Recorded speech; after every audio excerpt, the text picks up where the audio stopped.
There is a body of water at the top of the Indian Ocean that almost no river reaches.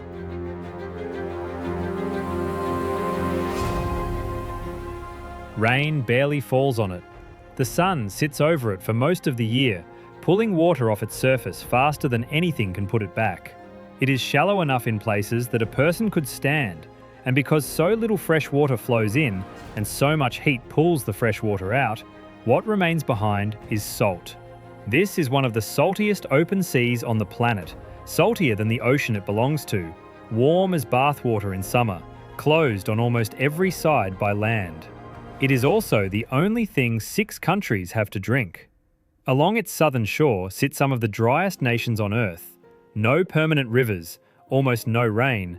In some of them, not a single natural lake worth the name. And yet, the taps run. In the kitchens, in the towers, in the malls kept cold against a desert that reaches 50 degrees, the water runs, clear and cold and endless. Almost all of it comes from that sea.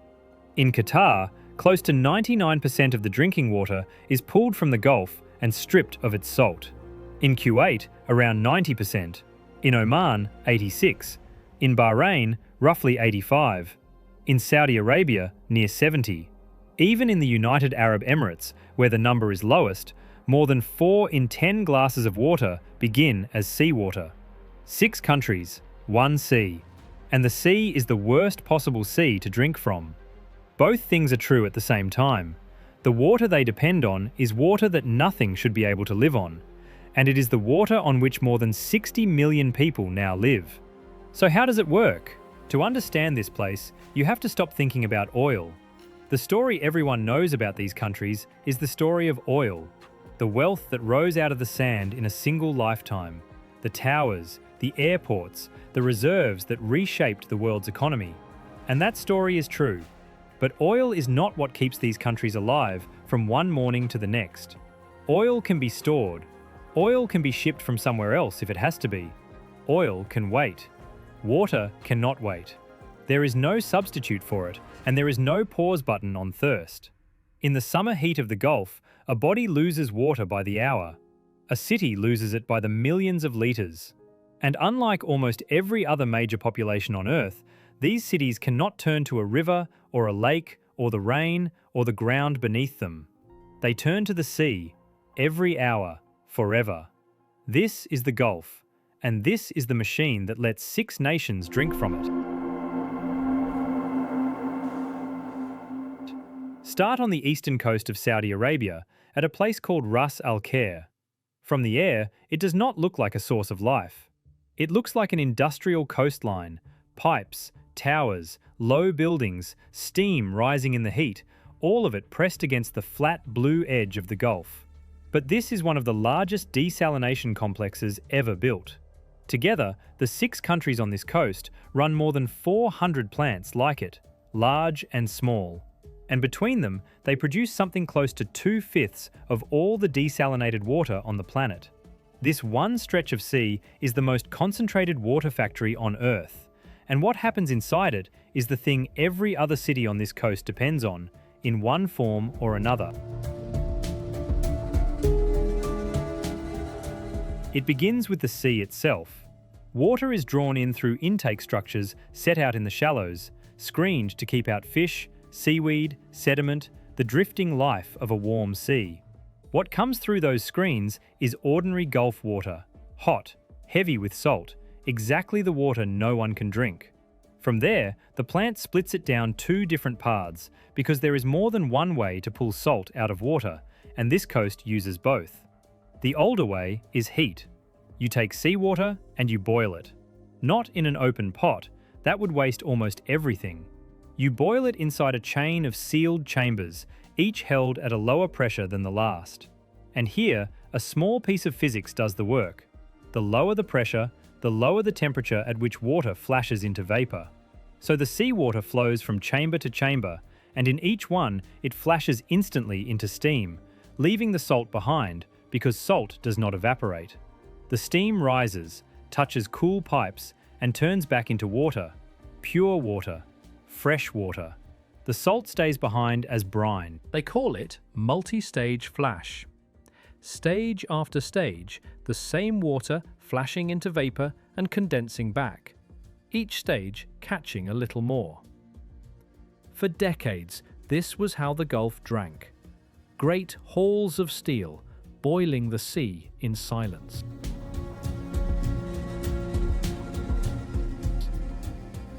The newer way does not boil anything at all.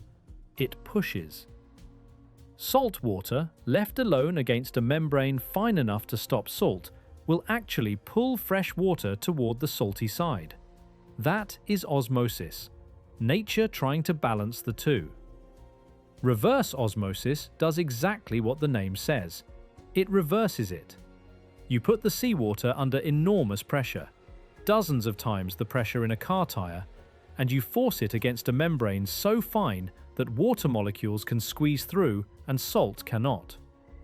Push hard enough and clean water comes out one side. Concentrated brine collects on the other. No boiling, no steam, just pressure, and a membrane, and a great deal of electricity to hold that pressure steady, hour after hour. But a membrane that fine has an enemy, and the enemy is the sea itself. The Gulf is warm, shallow, and alive. It carries fine sediment, microscopic organisms, blooms of algae that flare up in the heat. Push that raw water straight onto a reverse osmosis membrane, and within hours, the membrane clogs, blinded by the very sea it is trying to clean. So before the water ever reaches the membranes, it passes through a whole, hidden, plant before the plant. Screens catch the large debris. Filters strip the sediment. Chemicals settle out the fine particles and hold back the biology that would otherwise coat the membrane in a living film. Only then, cleaned and conditioned, is the seawater allowed to meet the membrane at pressure. It means the plant is not one machine, but a chain of them, each protecting the next. And it means the plant is only ever as reliable as the water it is fed. A bloom of algae offshore, a slick of oil on the surface, a season when the sea turns unusually thick with life. Any of these can force a plant to slow or to stop, not because the membranes failed, but because the sea arrived at the gate too dirty to process. The mouth of the plant has to be guarded as carefully as the heart of it. At a complex like Ras Al Khair, both methods run side by side. The old halls that boil, the newer racks that push, and someone has to watch them. Mohammed Ali Al-Qahtani has spent his working life inside plants like this one. A phase general manager, one of the people in the control rooms where the sea is turned into supply. From a room of screens, he can watch the pressures, the flows, the salinity of the water coming out the far end. Because that is the strange truth of this place. The sea is not a reservoir you dip into. It is a raw material you process, continuously, and if the process stops, the water stops. Not in weeks, but in a day or two. Nothing about this is passive. The water on the coast is a product, and the plant is a factory, and the factory never closes.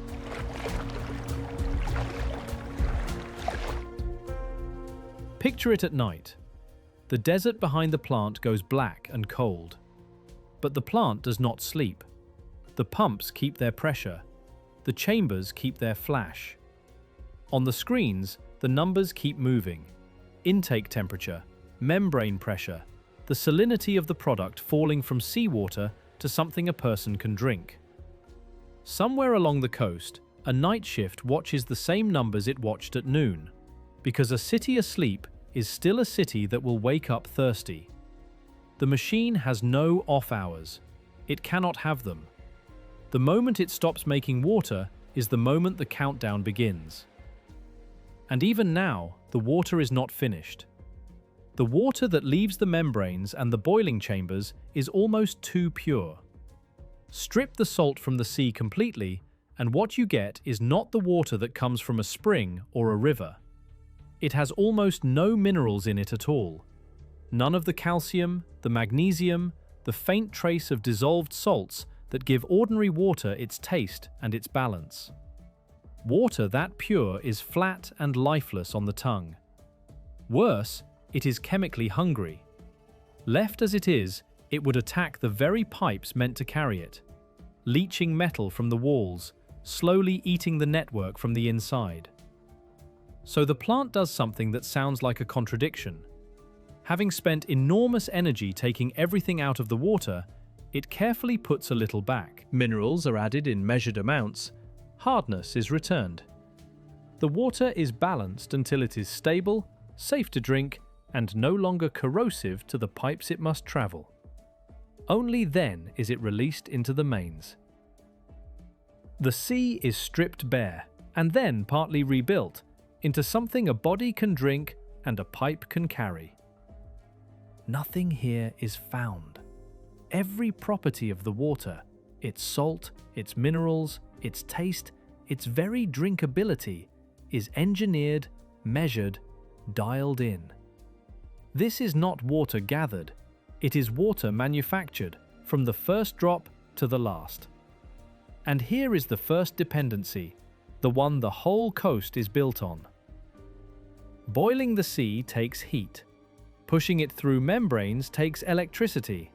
Both take enormous amounts of energy, and the Gulf sits on top of the cheapest energy on the planet. So from the very beginning, the engineers did something clever. They did not build the water plants on their own, they married them to power stations. Look closely at almost any of the big Gulf desalination sites, and you will find a power plant standing right beside it, sharing the same stretch of coast, the same seawater intake, the same fence. This is cogeneration, the two plants working as one organism. The power station burns gas to make electricity for the grid, and in the older thermal design, the waste heat from making that electricity, heat that would otherwise be thrown away, is the very heat used to flash the seawater into steam. One fuel, two products. Power for the country and water for the country, out of the same fire. It is efficient, it is elegant, and it ties two lifelines into a single knot.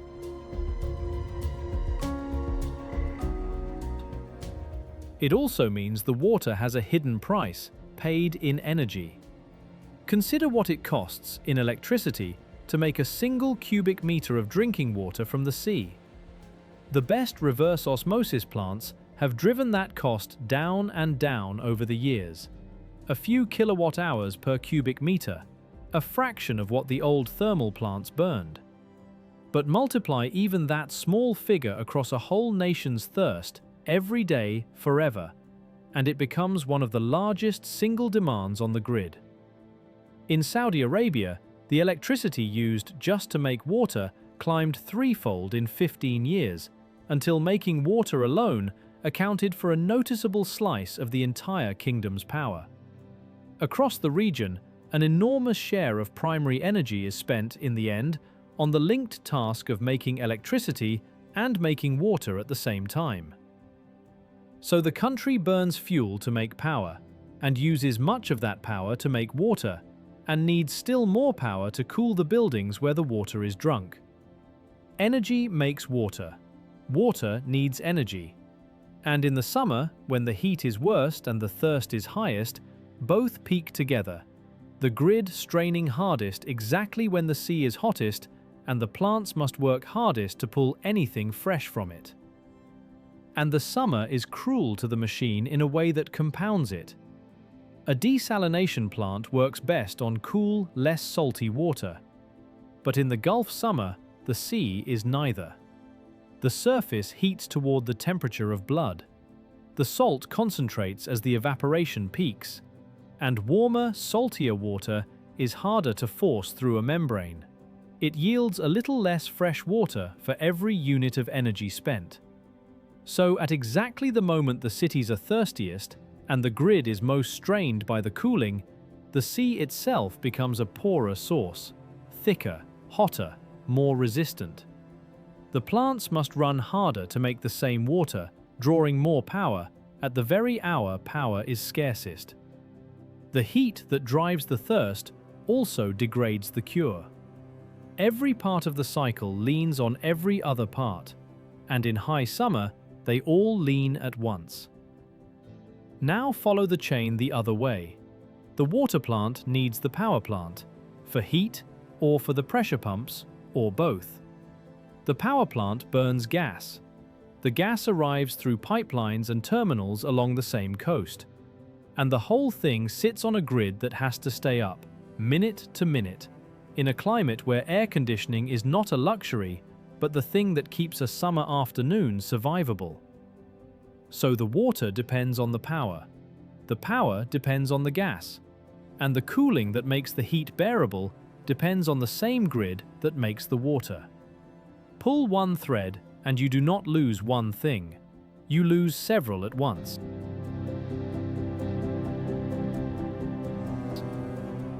This is the shape of the entire place. Nothing here stands alone. To see where this began, you have to go back, north, and back in time, to Kuwait. The idea of drinking the sea is old on this coast. In the 1890s, small condensers were set up to make fresh water for pilgrims traveling to Mecca. The sea boiled, the vapor caught, the pilgrims kept alive across the dry crossing. But that was a trickle, a curiosity. The thing that changed everything came later, and it came first to Kuwait. It is the 1950s. Oil money is arriving on the Gulf Coast, and with it, people. Workers, families, whole cities forming where before there had been a fishing town and a harbour. The old wells and the water carried in by ship cannot keep up. And so Kuwait builds something new for the region, a modern plant to turn the sea, at scale, into drinking water. Multi-stage flash, boiling the Gulf in industrial quantity, day and night. It works, and once it works, there is no going back. Bahrain follows, Oman, the Emirates, Qatar. Saudi Arabia builds a whole state body to convert salt water and lays plant after plant along its eastern shore. Within a few decades, the entire southern coast of the Gulf has made the same quiet decision: to stop depending on what the land gives, because the land gives almost nothing, and to depend instead on the sea and the machines that tame it. It is one of the largest bets any group of nations has ever made. That the plants will keep running, that the power will keep flowing, that the sea will keep giving.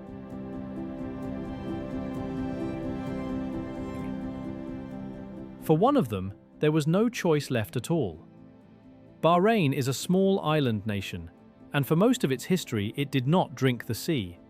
It drank the ground. Beneath Bahrain and the eastern Arabian coast lies a great underground layer of rock that once held fresh water. An aquifer, filled slowly over thousands of years, fed from the distant highlands of Arabia.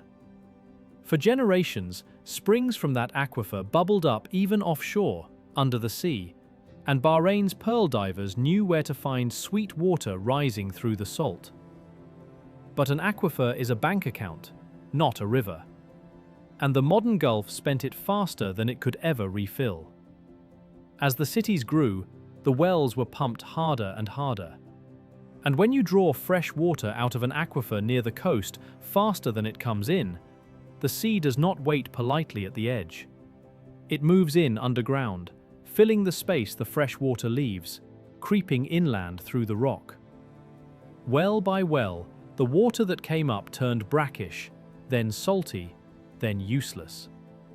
The ground that had watered the island for millennia was, within a few decades, spoiled by the very thirst it could no longer meet.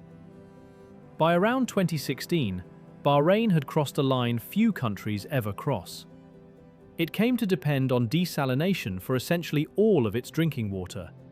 Its remaining groundwater set aside, held back, kept only as an emergency contingency for the day the plants might fail. A nation that once drank from springs under the sea now drinks the sea itself, because it drank its own ground dry. That is the quiet warning underneath the whole region. The land here does not just give little. What little it gave, the thirst has mostly already taken.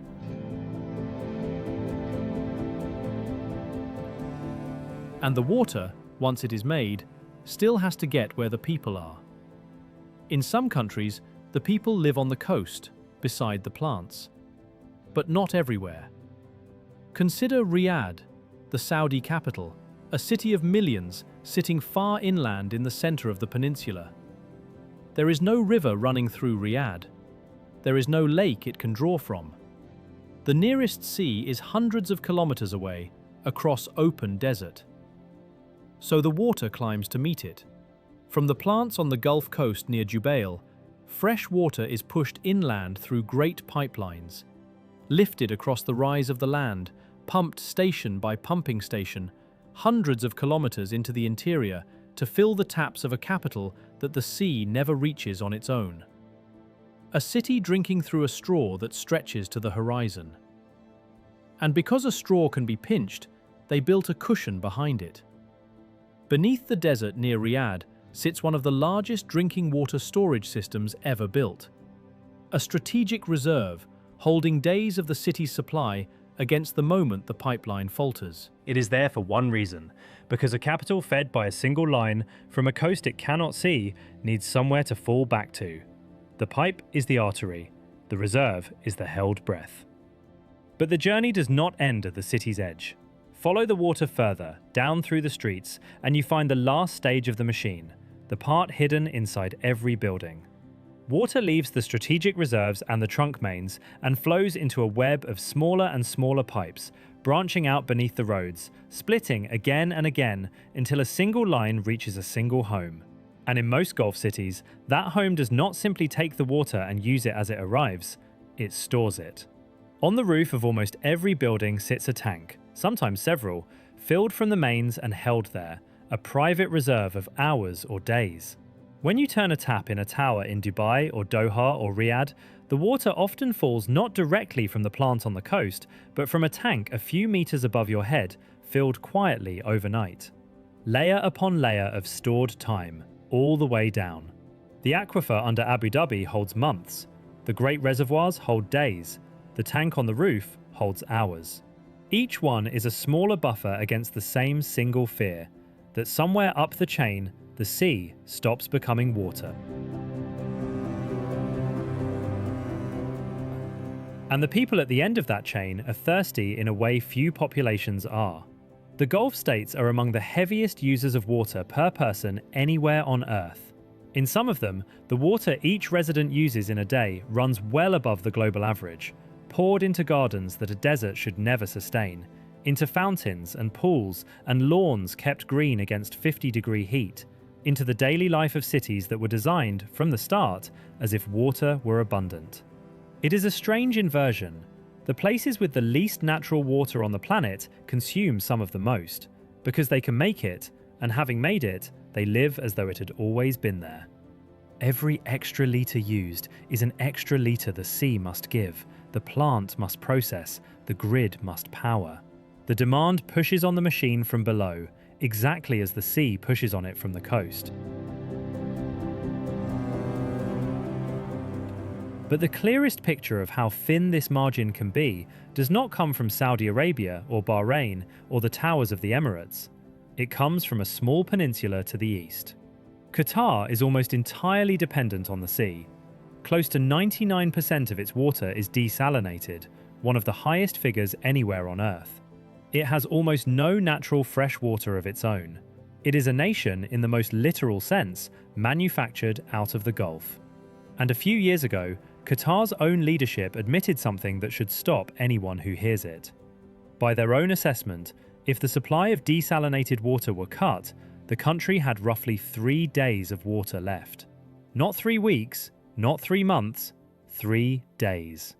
A whole modern country, its towers, its port, its households, its summers where the temperature reaches 50 degrees, standing 3 days away from running dry, at all times, because everything it drinks is made fresh each day from a sea that must be processed to be safe. Sit with that number. 3 days is the distance between a functioning nation and a crisis. So Qatar did the only thing it could. It built time.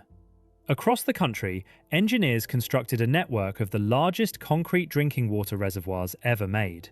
Vast tanks, each holding around 100 million gallons, enough on its own to fill something like 180 Olympic swimming pools. Not one, 15 of them. A reserve deep enough to turn 3 days into weeks, to give the plants time to recover, the pumps time to restart, the country time to breathe if the machine ever pauses. They earned records for it, the largest tanks of their kind, the largest such network in the world. But the record is not the point. The point is what it is for. Every one of those reservoirs is a hedge against a single permanent fact, that a nation drinking almost entirely from the sea is only ever as safe as its last full tank. The plants make the water, the reservoirs hold the time, and the time, measured honestly, is short. Now step back, because the water is only one flow in this system. There is another, And it runs on exactly the same logic. To grow food, you need fresh water, enormous amounts of it. A single loaf of bread, traced back to the wheat, represents hundreds of litres of water somewhere upstream. A kilo of meat, thousands. In most of the world, that water falls from the sky onto fields. Here, it does not fall. Here, the only fresh water is the water the plants make, and it would be close to madness to take that hard-won, energy-expensive water and pour it onto crops in a desert where the sun would steal most of it back within the hour. So the Gulf states made a second, quiet decision, as consequential as the first. They largely stopped trying to grow their own food. Around 85% of the food consumed across these 6 countries is imported, brought in by ship and by air from farms half a world away. Nearly all the rice, the overwhelming share of the grain. The region looked at its water and its soil and its heat, and it concluded, coldly and correctly, that it could not feed itself from its own land, and that it did not have to, as long as the ports stayed open and the ships kept coming. There was a time when some of them tried the other way. Decades ago, Saudi Arabia set out to grow its own wheat in the desert, and for a while it did, watering the sand from deep underground until the fields turned green and the country became, briefly, a wheat exporter. But the water it used was ancient groundwater, the same kind of buried reserve Bahrain had drained, and it did not come back. As the aquifers fell, the project was wound down. The lesson was the same one the whole region kept learning. You cannot spend water you do not have, and here they simply do not have it. So the farm became the port, and the port has its own hidden reserves, silos of grain held back as strategic stock, cold stores stacked with a few weeks of the food a desert cannot grow, the whole apparatus of a country that has chosen to buy its harvest rather than raise it. Fresh food that lasts only days must arrive in an unbroken stream. The ships must never fully stop. A second lifeline, tied into the same coast as the first, running through the same narrow waters. Nowhere is that double dependence clearer than at Jebel Ali on the coast of Dubai. Jebel Ali is 2 things at once. It is home to one of the largest single desalination sites on Earth, a vast complex feeding a city that barely existed within living memory, now risen in glass and steel straight out of the desert. And it is one of the largest ports in the region, a gateway through which a great share of the Emirates' imported goods, its food among them, arrives from across the sea. The water the city drinks and the food the city eats come ashore, in effect, along the same stretch of coast. One made from the sea, one carried across it, both landing at the same gate. The Emirates draws a lower share of its water from the sea than its neighbours, but its cities are enormous, its demand is vast, and the sheer quantity it must make is among the highest anywhere. A smaller fraction of a far larger thirst is still an ocean of manufactured water, produced fresh every single day. The water comes from the sea. The food comes across it, and both depend on the sea staying open.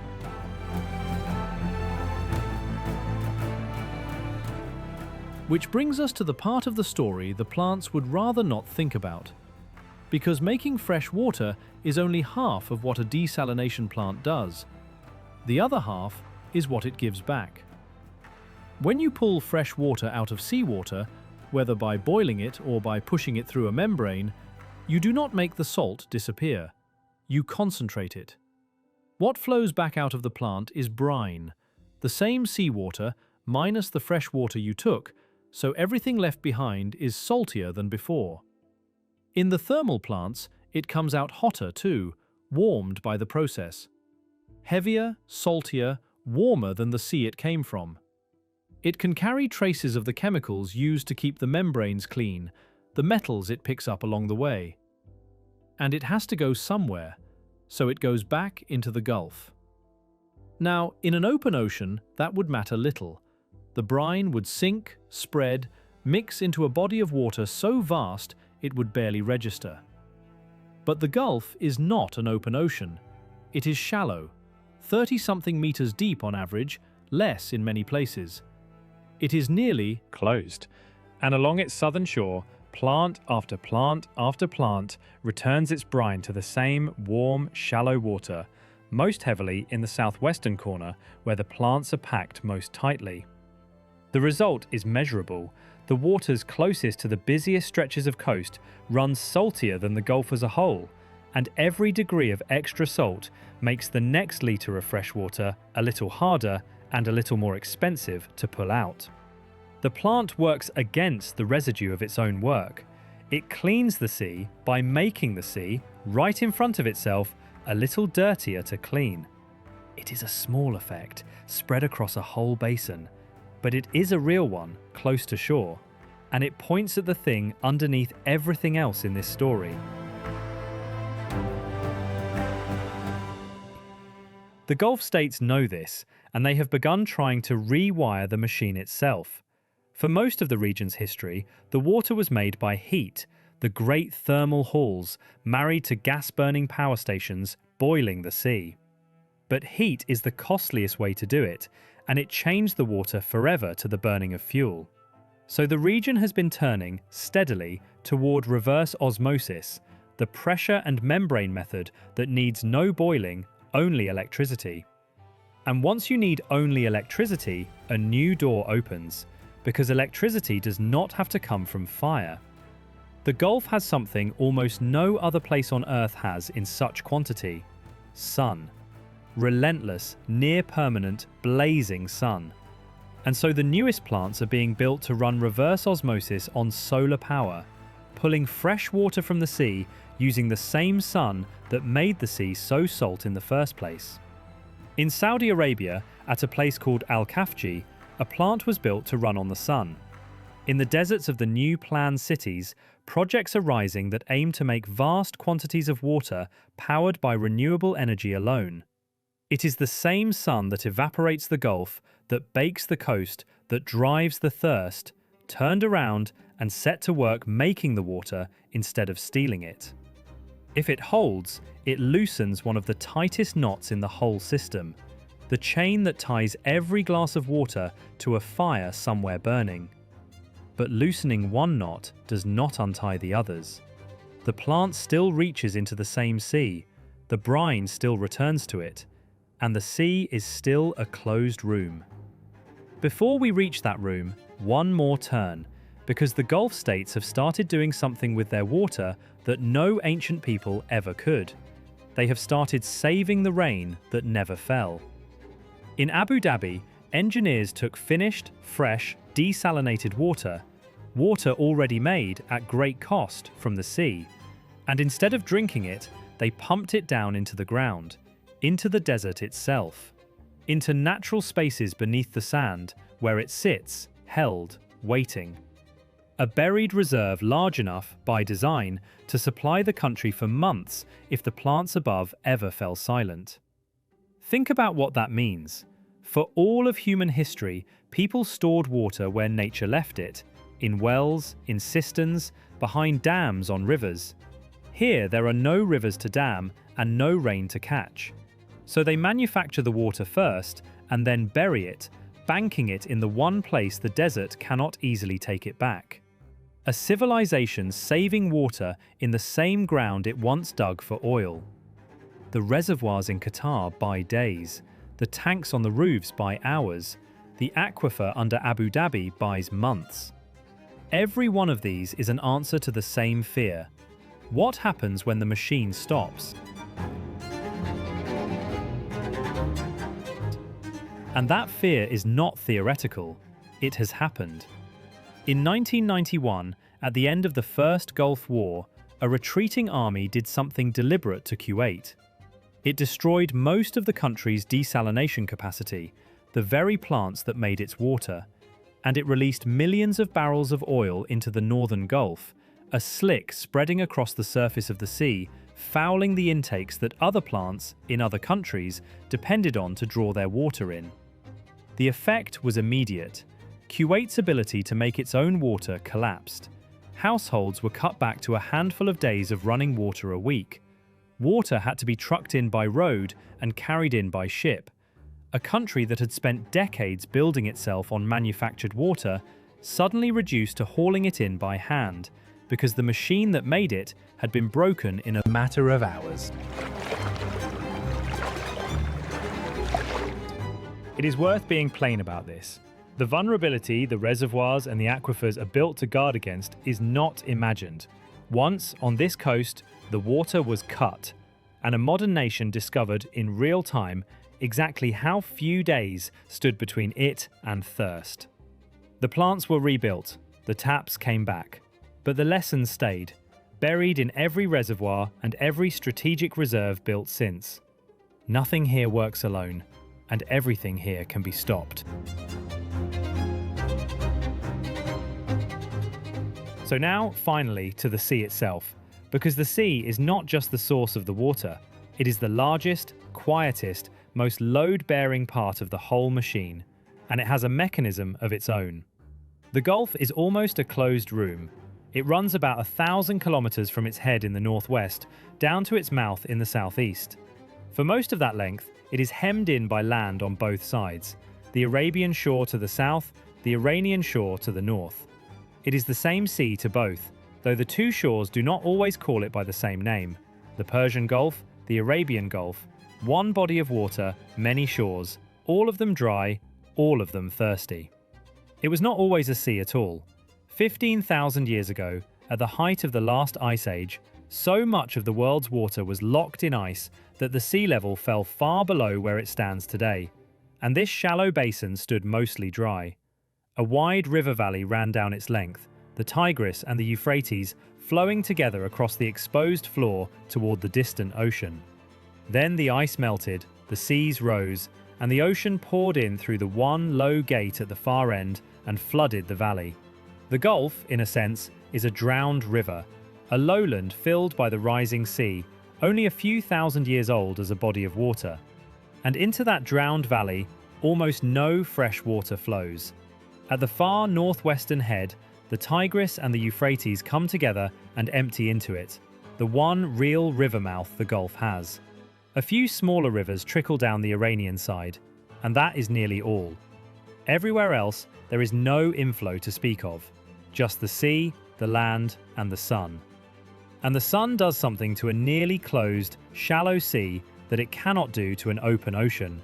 It evaporates it, faster than the rivers can refill it.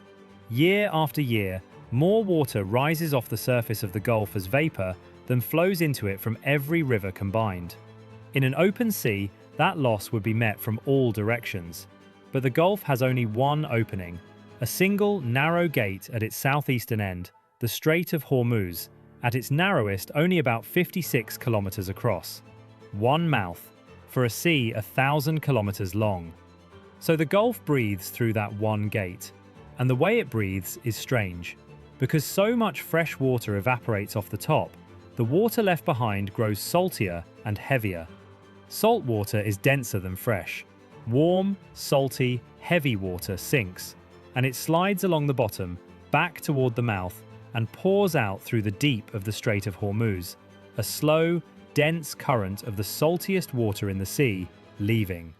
Meanwhile, at the surface, fresher, lighter water from the open ocean flows in the other way, over the top, coming in to replace what left and what the sun took. It is the opposite of a river meeting the sea. In most places, fresh water flows out on top and salt water creeps in below. Here it runs backwards, salt flowing out along the bottom, freshness flowing in along the top. The whole Gulf is a slow engine of evaporation, turning over through a single 56-kilometre door, taking years to fully exchange its water. In the far corners of the basin, a given parcel of water can sit for half a decade before it ever finds its way out. Which means the brine return to those corners does not leave quickly either. It lingers in the same slow water, waiting years for its turn at the gate, while more brine arrives behind it every hour from plants that never stop. The sea does not forget what is put into it. It only carries it, slowly, toward the one door it has. The great northwest wind helps drive it, the shamal, the wind that sweeps down the length of the Gulf, stirring its surface, pushing the water along, feeding the slow circulation that carries the salt toward the gate. Wind and heat together, working. The sea like a vast, patient lung. This is the real machine. Not the plants on the shore, the sea itself. A shallow, drowned valley, breathing salt out one narrow gate, drawing freshness in, turning over on a rhythm of years.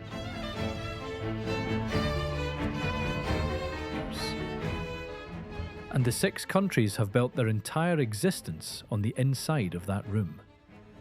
Every plant on the coast reaches into this exact water, this warm, salty, slowly turning sea, and pulls its raw material out.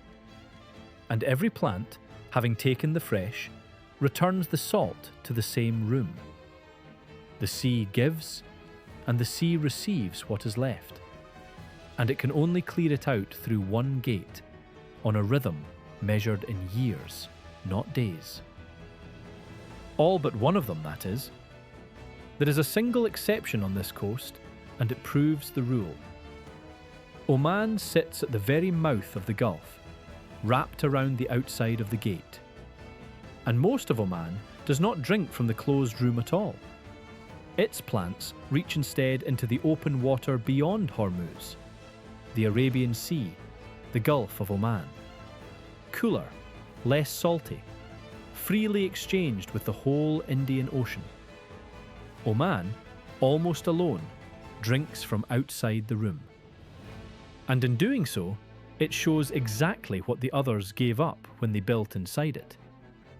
An open sea, endlessly refreshed, that does not slowly fill with the salt of its own drinkers. The other 5 chose the closed room, because the closed room is the sea on their doorstep, and there was no other. And the 5 who chose the room did not choose it separately. They share it. This is the part that is easy to miss. There is not a Saudi sea and a Qatari sea and an Emirati sea. There is one sea, one shallow, closed basin, and every intake and every outfall on its southern shore reaches into the same water. The brine one country returns does not stay politely off its own coast.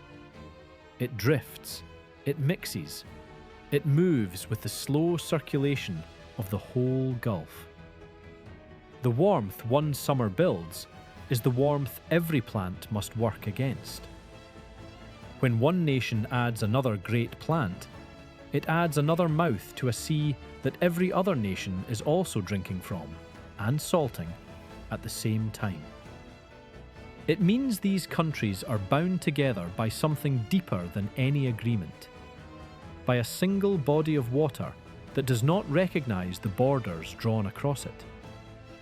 Each one's water rests, in the end, on the shared health of the same enclosed sea. No country can fully guard its own supply, while the basin as a whole grows hotter and saltier.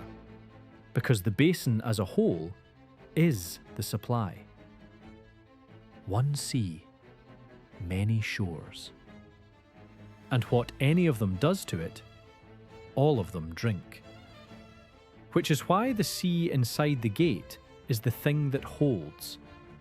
Not because it is generous, it is one of the harshest seas on earth to make water from, but because it is there, and it is constant, and its slow breathing has, so far, kept pace. The evaporation that makes the Gulf so salty is also, strangely, the thing that flushes it, pulling water off the top, drawing the exchange through Hormuz, keeping the room from simply filling with salt and stopping.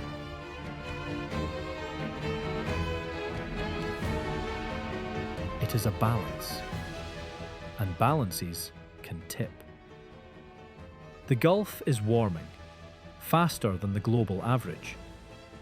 In recent years, the water near Kuwait has touched temperatures that read less like a sea than a warm bath, a sea running a fever. Warmer water holds less oxygen. Saltier water is harder and costlier to desalinate. And the population drawing on all of it keeps rising. The plants keep multiplying. The brine keeps returning to the same shallow corners. None of this is a sudden catastrophe. The sea is vast next to the plants, and the great flywheel of evaporation and exchange still turns. The best measurements suggest the plants, for all their number, still add far less salt to the basin than the sun pulls fresh water out of it. The Gulf, as a whole, is not being turned to brine by the taps of 6 countries. But near the shore, in the warm, shallow, crowded southwestern corner, where the plants cluster and the brine collects and the water turns over slowest, the margins are thinner. And the whole system leans on that balance holding. The sea staying cool enough and open enough through its single gate to keep giving water that can still be made fresh. 6 countries drink from one sea, and the sea they drink from is the same sea they salt, warm through one narrow door on a rhythm of years. And there is no other door, and no other sea. That is the dependency the whole place rests on. Not oil, not money. A shallow, closed, overheating room of salt water, and the slow breath it takes through a gate 56 kilometers wide.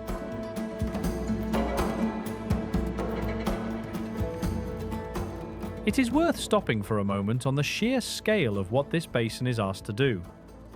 Between them, the 6 countries pull tens of millions of cubic meters of fresh water out of this single sea every single day.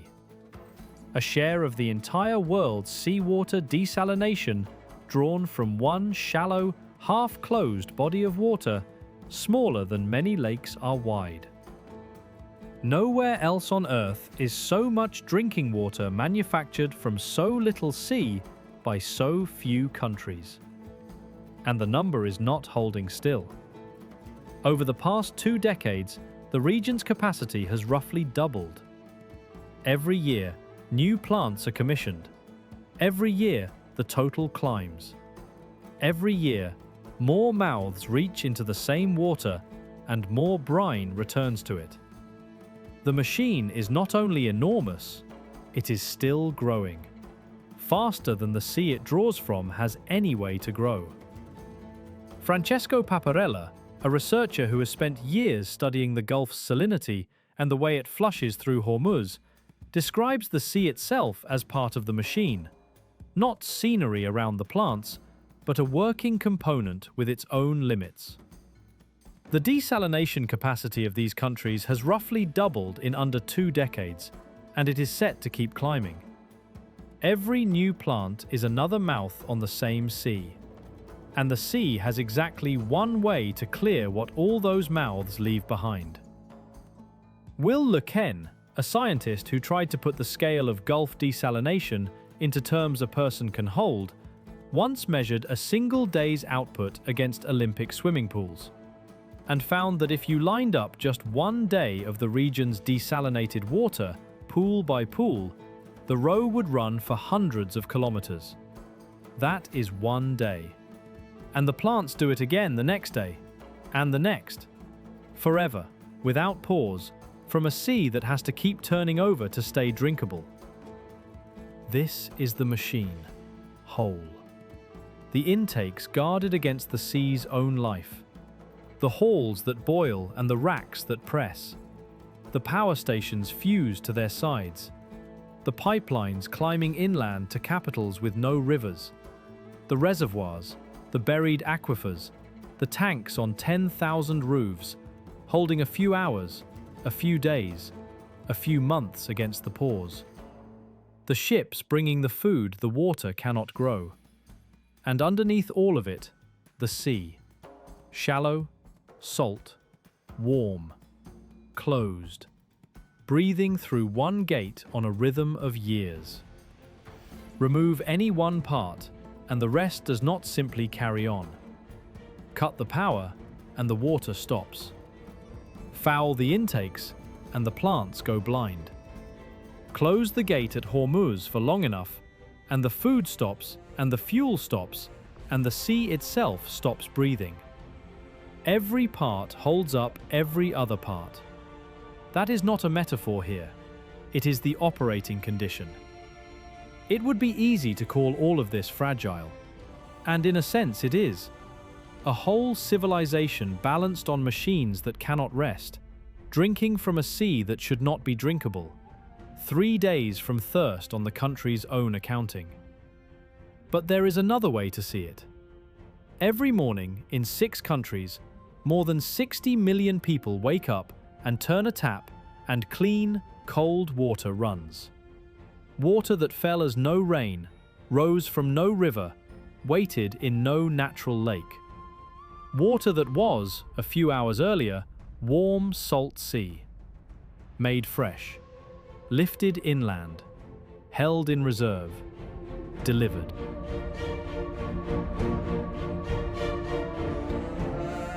None of it should hold together, and every single morning it does. The tanks by hours, the reserves by days, the aquifers by months, the plants by the present, 1 hour at a time, and hand it forward to the next. The sea keeps breathing through its one narrow gate, keeps turning its slow years, keeps, so far, pace.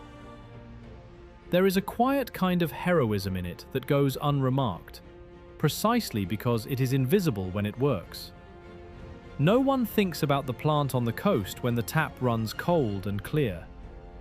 No one pictures the intake screens, or the membranes, or the night shift watching the numbers, or the salt sliding out through Hormuz on its slow years. The whole apparatus vanishes into the ordinary miracle of a full glass. That is what a working system looks like. Not wonder, but forgetting.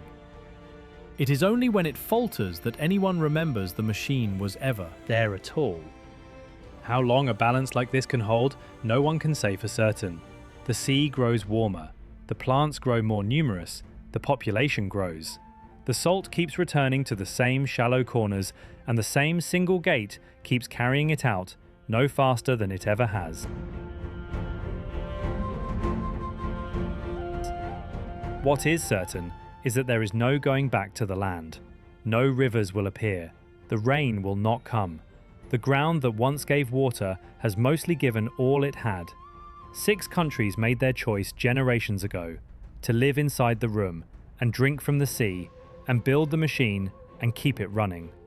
And so they do, every hour, forever, because the sea is the only water there is, and the machine is the only way to drink it.